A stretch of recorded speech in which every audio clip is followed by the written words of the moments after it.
Chers électeurs de la 11e circonscription de la Seine-Saint-Denis, chers Sevranais, chers Villepintois, chers Tremblésiens, l'heure est grave. Le défenseur des droits établit 2 rapports dans lesquels il reconnaît que des propos inacceptables, odieux, blessants, ont été tenus envers nos concitoyens de confession musulmane. Pire, il nous informe que des groupuscules nazis au sein d'une grande entreprise française souhaitent exterminer certaines minorités présentes dans notre pays. Ces personnes n'hésitaient même pas à se remettre des diplômes d'appartenance à la race aryenne. Nous nous excusons pour les propos que nous allons relater, mais les faits sont tellement graves qu'ils doivent être portés à votre connaissance. On trouve donc dans ces rapports que ce type de propos ont été tenus. On chie sur le Coran, ta femme est enceinte d'une portée de rat, bougnoul, etc. Certains employés n'hésitent pas également à mettre en lumière ce qu'ils ont subi. Esclaves, un noir ne peut pas être servi avant un blanc, l'ascenseur n'est pas fait pour les noirs, bounty, gros boulet. C'est un supérieur hiérarchique dire voilà le train des bougnoules. Dans notre action de militants des droits humains, nous avons porté à la connaissance de Clémentine Autain, députée actuelle de notre circonscription, ces faits d'une gravité inqualifiable. Nous lui avons également présenté une victime dans le bureau de sa permanence afin qu'elle lui relate tout son malheur et sa détresse, espérant que la députée prenne ce combat à bras le corps comme elle prétend souvent défendre la cause des musulmans et des minorités sur les plateaux télé.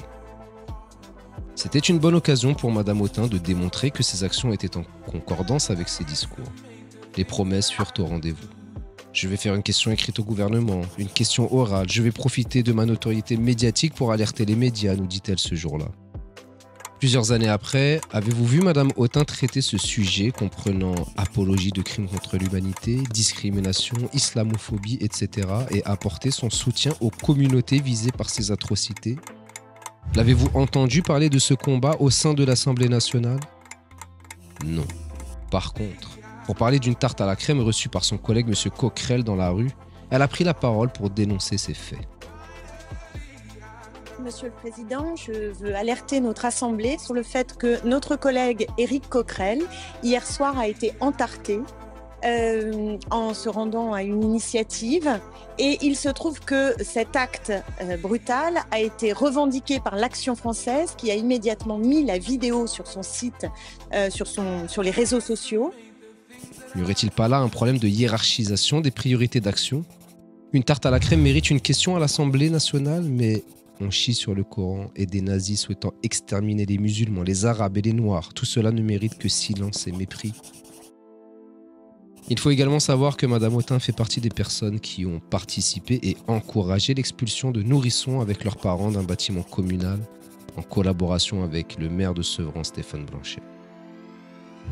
Elle avait fait un tract pour dénoncer des faits d'insécurité dans le bâtiment, insécurité que la justice a elle-même reconnue comme étant infondée.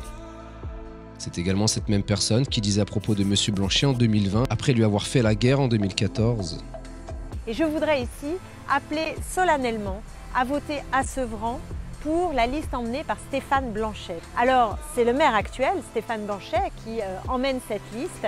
Et je dois dire que je travaille avec lui maintenant depuis plusieurs années en tant que député. Et les liens sont des liens de confiance, des liens de travail, et j'en ai besoin. Comment donc lui apporter son soutien alors que Stéphane Blanchet faisait vivre des familles dans un bâtiment insalubre et qu'il avait menti à la justice pour les en expulser? Pour toutes ces raisons, messieurs, dames, et pour d'autres encore, comme le fait d'avoir jeté dans l'oubli certains militants qui l'avaient aidé à devenir député au lendemain à peine de son élection, pensez-vous réellement que nous pouvons renouveler cette femme aux responsabilités de notre circonscription?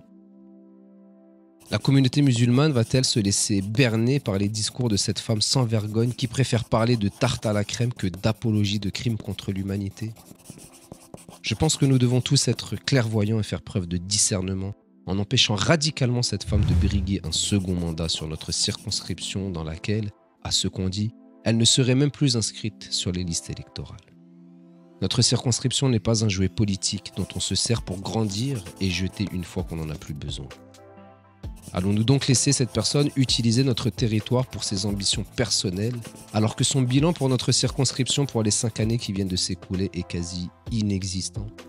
Que vous lui ayez attribué votre confiance en 2017 ne peut pas vous être reproché. Personne ne la connaissait véritablement, ses promesses pouvaient laisser penser qu'elle était une femme de terrain.